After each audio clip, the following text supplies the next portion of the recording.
There are men in this world who carry death like a second skin. It clings to them, follows them into quiet moments, into morning coffee, into the arms of the few who dare to love them. And no matter how far they walk from that life, no matter how deeply they bury the guns and the bodies, death never forgets their address. John Wick had been out for 5 years. 5 years since Helen passed. 5 years since he'd burned his grief into the foundation of every criminal empire that had dared to touch what was his. 5 years since he'd earned his impossible freedom, paid for in blood and measured in the bodies of those who thought the Baba Yaga could be caged. He lived quietly now. A cabin upstate, far from the Continental, far from the high table's reach, far from the world that had tried to consume him whole. He kept Helen's memory alive in the silence. In the garden he tended. In the old Mustang he restored piece by piece in his garage. In the dog that slept at his feet every night, Daisy's successor, a shepherd mix he'd named simply Dog. The locals knew him as the quiet man on the hill. Polite. Reserved. The kind of neighbor who'd help you fix your fence but never stay for dinner. They didn't know about the markers buried in his past. The coins that still held weight in shadowed places.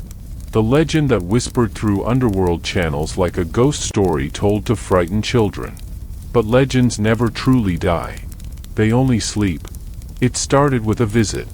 On a Tuesday afternoon, as John was splitting firewood behind his cabin, Dog began to growl. Low. Dangerous. The kind of sound that meant stranger, not squirrel. John set down the axe. His hand moved instinctively toward his hip, empty now, a habit from another life, and he turned to see a figure standing at the edge of his property. A woman. Mid-40s. Dark suit. The kind of tailored perfection that screamed Continental. She held up her hands. Empty. Peaceful. Mr. Wick. I'm not here to fight. Then you shouldn't be here at all. She stepped closer. Carefully. My name is Sophia's daughter. Amara. You knew my mother. John's expression shifted. Barely. But enough. Sophia Al-Azwar. Casablanca. A marker repaid. A friendship forged in fire and dog bites. She'd helped him when no one else would. Risked everything because he'd once saved her daughter. Sophia never mentioned. She wouldn't. She kept me hidden. Safe. Away from this life. Amara's voice cracked. She's dead, John. Murdered. 3 days ago. The world seemed to stop. The wind. The birds. Even Dog went silent. How? Poison. Slow acting. Designed to look like natural causes. But I found the evidence. Toxicology reports. Surveillance. Someone wanted her to suffer.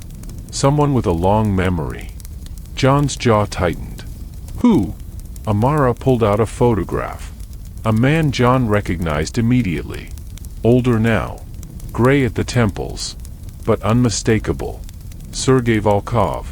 An enforcer John had crossed 15 years ago during a dispute over territory. A man who'd lost his brother when John had been sent to clean up a mess the Tarasov family had made. Sergei had been too afraid to retaliate directly then. But fear has a way of fermenting into something darker given enough time. He couldn't touch you. So he touched her. Because she helped you. Because she called in her marker for you. John took the photograph. His hands were steady. But something ancient and terrible was waking behind his eyes. Where is he? John. If you do this, you break your peace. The high table will. The high table already took everything from me once. Let them try again. Amara nodded slowly. Brooklyn. He runs a security firm now. Legitimate front. But underneath, he's still connected. Still protected. John looked at Dog. Then at the cabin. At the life he'd built from the ashes of his grief. Helen's voice echoed in his memory. You don't have to be that man anymore. But Sophia had died because of him. Because she'd honored a debt. Because friendship meant something in a world where nothing else did. He turned back to Amara. Tell me everything. John Wick didn't storm in like a young man hungry for violence. He was older now. Smarter. He'd learned that revenge wasn't about rage. It was about precision. It was about making every bullet count, every movement deliberate, every death a message written in a language the underworld understood. He spent 3 days preparing, reaching out to old contacts, calling in favors that had gathered dust. The Bowery King owed him. The director owed him.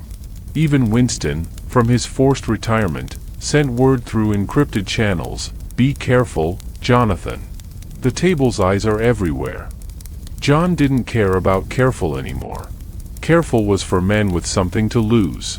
Sergei Volkov's security firm operated out of a converted warehouse in Red Hook. 20 men on rotation. Ex-military. Well-armed. Cameras on every corner. It was a fortress designed to keep out ordinary threats. John Wick was not an ordinary threat. He moved at midnight. No flash. No spectacle. Just the patient, methodical work of a man who'd been doing this since before most of Sergei's guards were born. The first 3 went down in the parking garage. Silenced pistol. Professional. They never had time to call for help. Inside, John moved like smoke through the corridors. Past motion sensors he'd already disabled. Through blind spots he'd mapped during his surveillance.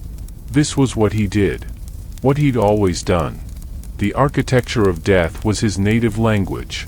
He found Sergei in his office on the 3rd floor, drinking expensive whiskey, watching security feeds that showed nothing but empty hallways because John had looped the recordings.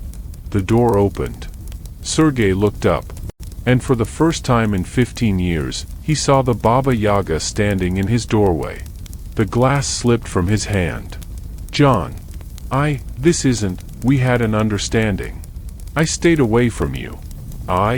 Sophia Al-Azwar. You remember her?" Sergei's face went pale. "I don't know what you're." John crossed the room in 3 strides, grabbed Sergei by the throat, slammed him against the wall hard enough to crack the drywall. "She helped me. She owed me nothing, but she helped me because she was honorable. And you poisoned her. Because you didn't have the courage to come after me directly. She was leverage. She was connected to you. John's grip tightened. She was a friend. That means something. Even in this world. Especially in this world." Sergei gasped, choking. "Kill me, and they'll come for you, the Volkov family, the table, you'll have nothing. I already have nothing. You all made sure of that years ago." John raised his gun. But before he could fire, alarms blared. Red lights flooded the hallways. Sergei smiled through the pain. "Backup trigger, silent alarm, you're trapped." John released him. Let him fall to the floor gasping. "Then I'll go through them." He stepped into the hallway. 20 armed men converging from both ends. And John Wick, in the center, with nothing but muscle memory and the cold mathematics of violence. What happened next would be whispered about in continental bars for years. How the Baba Yaga walked through bullets. How every shot he fired found its mark. How 20 men became 20 corpses in the span of 4 minutes. When the silence returned, John stood alone in a corridor painted red. He walked back to Sergei's office. Found him trying to crawl toward a panic room. John pulled him up. Looked him in the eyes. "You wanted to hurt me through the people I cared about. Here's what you didn't understand. Those people? They're the only thing that ever kept me human. Without them, I'm just the monster you all created." He pulled the trigger. The war that followed was swift and brutal. The Volkov family declared vendetta. The High Table, sensing instability, sent adjudicators to restore order. Markers were called. Debts were settled. The underworld convulsed. And through it all, John Wick moved like a force of nature. Not because he wanted to, but because he'd already lost everything that mattered. And a man with nothing to lose is the most dangerous weapon in existence. The final confrontation came in the ruins of the old Continental. The building had been shuttered after Winston's exile, left to rot as a reminder of what happens when you defy the table. John stood in the lobby, surrounded. 50 enforcers, 3 adjudicators, and at the center, the Elder's representative, a woman with ice in her veins and authority in her voice. John Wick, you have violated the table's peace. Again. There is only one recourse. I'm done running. Done kneeling. You want me? Come and take me. She studied him. This weathered, broken man who'd somehow survived everything they'd thrown at him. Or, she said quietly, you disappear. Truly. Completely. No cabin upstate. No visiting old friends. No markers. No memory. You become a ghost. And in exchange, we forget this vendetta. The Volkovs are compensated. The balance is restored. And if I refuse? Then we burn everything. Everyone. Every person who ever helped you. Every place you ever found peace. We erase John Wick from history by erasing his history. John looked around the ruined Continental. At the place that had once been sanctuary. At the world that had taken Helen. Taken Sophia. Taken every moment of peace he'd ever tried to build. I accept. The adjudicator nodded. Then you have 24 hours. After that, John Wick ceases to exist. John returned to the cabin one last time. He packed nothing. Brought nothing. Just stood in the doorway with Dog at his side, looking at the life he'd tried to build. He'd killed for love. For honor. For friendship. And in the end, it had cost him the only thing he'd wanted, to be more than the weapon they'd forged him to be. He knelt down.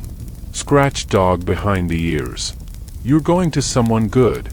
Someone who'll give you the life I couldn't. Amara would take Dog. She'd promised. It was the last favor he'd ever ask. John stood. Walked down the driveway. Got into his car, not the Mustang, that stayed as a gravestone for the man he'd tried to be, and drove toward the horizon. No destination. No plan. Just the road and the sunset and the ghost of Helen's voice reminding him that love, even when it destroys you, is still worth the cost. In the rearview mirror, the cabin grew smaller. Then disappeared. John Wick was gone. But somewhere, in the shadows between legends and nightmares, the Baba Yaga waited. Because some men don't get to retire. They only get to rest. And rest is just another word for waiting. In the Continental's ledger, there are debts that can never be fully paid. Actions that echo across years. And men who become myths because they refuse to stop being human. This was one chapter. One debt. One goodbye. But in this world, goodbyes are never permanent. They're just intermissions between wars.